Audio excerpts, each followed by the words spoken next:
आखिर क्यों महाराज दशरथ ने की 353 शादियां? जानते हैं पूरा सच। पौराणिक मान्यता के अनुसार कौशल्या, सुमित्रा और केकई दशरथ की प्रमुख रानियां थीं।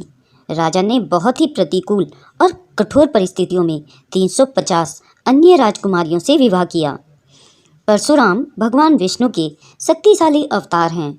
कुछ क्षत्रियों द्वारा की गई गलती के परिणाम स्वरूप पूरी पृथ्वी को नष्ट कर क्रोध में आए। परशुराम पूरे विश्व की यात्रा पर थे और उनके रास्ते में आने वाले प्रत्येक क्षत्रिय को वो काल के मुख तक पहुंचा रहे थे। हालांकि उन्होंने उन क्षत्रियों को नहीं छुआ जो स्त्रियों से घिरे हुए थे या उनसे शादी कर रहे थे। एक राजा का नाम नारी कवच रखा गया क्योंकि उसने अपने जीवन की रक्षा के लिए अपनी चारों ओर महिलाएं खड़ी कर दी थी। परशुराम जी उसे देखकर चौंक गए और उनके पास राजा को छोड़ने के अलावा और कोई रास्ता नहीं था। दूसरी ओर दशरथ ने विवाह की शरण ली। जब भी उन्हें परशुराम जी के कहीं से भी आने का संदेह होता था, वह जहाँ कहीं भी होते थे राज्य की एक युवती के साथ अपना विवाह समारोह शुरू कर देते थे। परशुराम ना तो उनसे लड़ सकते थे और ना ही उन्हें मार सकते थे क्योंकि उनके विवाह का कार्यक्रम होता था।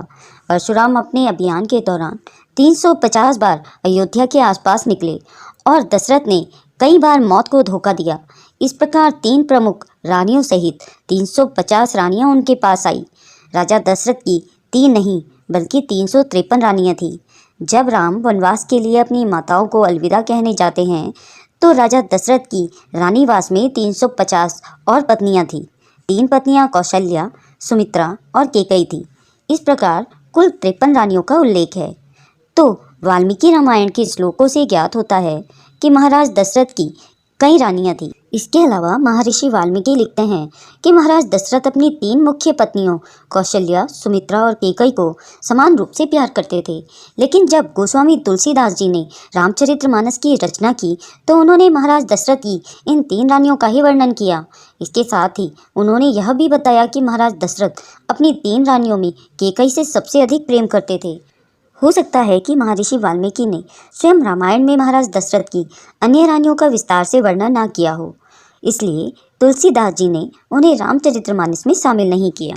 दोस्तों, वीडियो की यह जानकारी आपको कैसी लगी कमेंट बॉक्स में ज़रूर बताएं।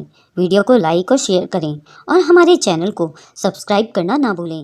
वीडियो देखने के लिए आपका बहुत बहुत धन्यवाद।